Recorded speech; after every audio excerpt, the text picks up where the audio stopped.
What's going on, everyone? Today we're going to be doing our first bit of Patriots content on the channel. I'm going to dive a little bit into the QB situation they have upcoming for the 2024 season and talk about some of the new additions that they added, as well as bringing back some guys. So the first move that the Patriots actually made at the quarterback position was signing Jacoby Brissett, former Patriot, to a 1-year, $8 million deal that could go up to $12 million based on some contract incentives. And personally, I love this move for the Pats. You're bringing back a guy who's familiar with the culture, the environment, and the expectations the organization, teammates, and fans have on you with the Patriots, with being drafted in the Patriots 2016 draft. As well as you're bringing in a guy who's familiar with the new offensive coordinator, Alex Van Pelt's system, played there in Cleveland in 2022. So hopefully he can correlate what he learned there and integrate that into the offense now. And hopefully he'll be competing with Bailey Zappi and potentially mentoring a young QB if the Patriots do go that direction with the third overall pick. So let's get into it. First, I kind of wanted to talk a little bit about Alex Van Pelt's system. He was a very run-heavy, play-action-based passing game attack, whether that's because of the personnel in Cleveland with having Nick Chubb, as well as a top 10 offensive line for most of the years that he was there. One can speculate. Obviously, the Patriots' offensive line has really struggled these past 2 seasons, really haven't had the continuity that I'm sure they've been hoping for. But hopefully they address some situations with tackle and free agency in the draft. And I know they obviously re-signed Michael Onwenu, but hopefully that will be another step forward into rebuilding this offensive line and creating the continuity they had for so many seasons. But with Alex Van Pelt, you're going to be kind of seeing a lot of different blocking techniques. You'll see some zone blocking, some man blocking, as well as a lot of counters and pin down runs in the run game. But more so the kind of play action attack. You'll see a lot of under center play action where they'll have the tight end cross with the guard pulling, kind of similar to how Josh McDaniels ran those play actions with Brady and Gronk across the middle. Based on how the linebackers react, I can see a lot of those plays being very similar. He does like to run a lot of 2 tight end sets, which New England obviously is no stranger to. But bringing in Austin Hooper, re-signing Hunter Henry, you could see that in the passing game a lot. Alex Van Pelt actually kind of led the league in tight end screens, so that could be interesting. I know the Patriots really haven't ran a tight end screen or a screen in like 5 years possibly. So that's another piece that could be integrated into this offense. In the drop back passing of Alex Van Pelt, it's more so based kind of with Cleveland. It wasn't his first action of attack. But basically, he likes to attack linebackers and man coverage, isolate tight ends with them, runs a lot of shallow routes. You can see a lot of 11 personnel sets, and he actually was 4th in the league in empty backfield percentage from the gun, as well as ranking 9th in spread formations. So in obvious passing situations, that's what you can expect to see. Also, I know the Patriots went ahead and signed Antonio Gibson, so you can see him integrated into that passing attack. Might see less empty trays, but instead put Antonio Gibson in the backfield as a receiving threat. But Jacoby's basically going to be asked to keep the Patriots ahead of the chains through the play-action attack and game managing the run game. But when needed, I don't want to make it sound like Jacoby Brissett can't make that throw, because he can.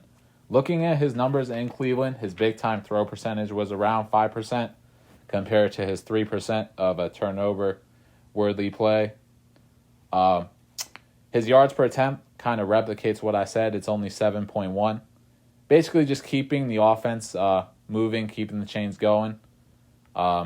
First and second downs in this offense are going to be huge. Kind of gaining decent amount of yardage every single play. Don't really have the personnel for that huge big play as we saw last season. You're going to have to maneuver your offense little by little. And I think Jacoby Brissett is a good game manager, so I feel like he can certainly do that. But this passing attack is going to lean heavily on yards after the catch. That's kind of what happened in Cleveland under Alex Van Pelt. And we're kind of familiar with that in New England. A lot of the slot guys past couple seasons. Jules, obviously. You had Chris Hogan. Nice yard after the catch kind of player. Kind of integrating it into this system. You can see a lot of that from Kendrick Bourne. He's been great with yards after the catch. He's really been a highlight whenever he's been on the field. He's been very productive. Rookie last season, Demario Douglas, very good with yards after the catch. So the system's very much going to be depending on that. If Jacoby's going to be able to get the ball out in time, put it in good positions, whereas guys are going to be able to do something with the ball. And Jacoby can certainly do that. His passer rating with his time in Cleveland was around an 89. Very good. Had a 2-to-1 touchdown to interception ratio. So he's going to protect the ball. Patriots, obviously, that's got to be a huge concern with their offense this season. Very much struggled with that last season, and Jacoby Brissett has done nothing throughout his career to show that he does like to commit a lot of turnovers. So that's going to be nice. Hopefully the offense gets stabilized. Might take them a little bit to adjust to the new system. Could expect a slow start. But hopefully Jacoby's experience in the system will kind of guide them through that. But his career numbers are basically all around the same. His completion percentage is around 60%. His yards per attempt, somewhere to around 6 to 8. His last season in Washington was kind of that outlier. But really his sample size is not big enough for that to really consider that as being a career norm. He only played 2 games, so really didn't want to take that season much into consideration. But, Jacoby Brissett, he's just a starter. He's going to be reliable. He's going to be consistent. If the offense is good around him, you know what he's going to be doing. And really, I'm just excited to have Jacoby Brissett in the system again. Familiarity with the organization, as well as Alex Van Pelt. And I can certainly see him starting some games for the Pats. And truthfully, if he were to start the entire season and they're playing games, they're playing competitive, they're winning some games, I think that's honestly the best situation for the Patriots if they do draft the quarterback. Just having Jacoby Brissett in front of them, kind of learning, mentoring, bridging the young quarterback. And, this contract shows it's only a 1-year deal. But if Jacoby Brissett performs, then you can certainly see him re-signing here. And that wouldn't be a terrible option. But basically, that's what we expect from Jacoby Brissett this season. Kind of being that game manager who can certainly make big-time throws when needed to. But hopefully he won't be asked to do that plenty of times.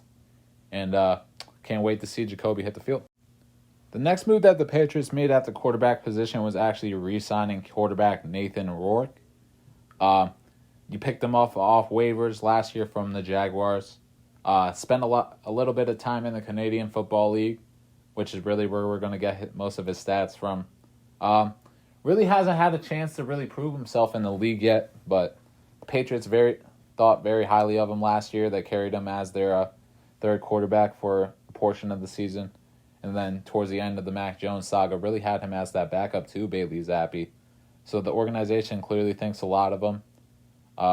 They re-signed him pretty early in the free agency period, showing that they really have high expectations for him or are a big fan of his. Really hasn't had that much time to prove himself, but looking into his stats in the Canadian Football League, not sure how closely that's going to resonate to the NFL per se, but he has some very good stats. His completion percentage actually right around 75%, hit 307 passes out of 406. So he's pretty accurate, but he's just a guy who hopefully you could see him competing for a depth spot with this team. Organization thinks highly of him, And I really don't have much more to say about Nathan Rourke, but hopefully we'll get to see him come preseason time, see if he could prove himself as a legitimate quarterback in this league.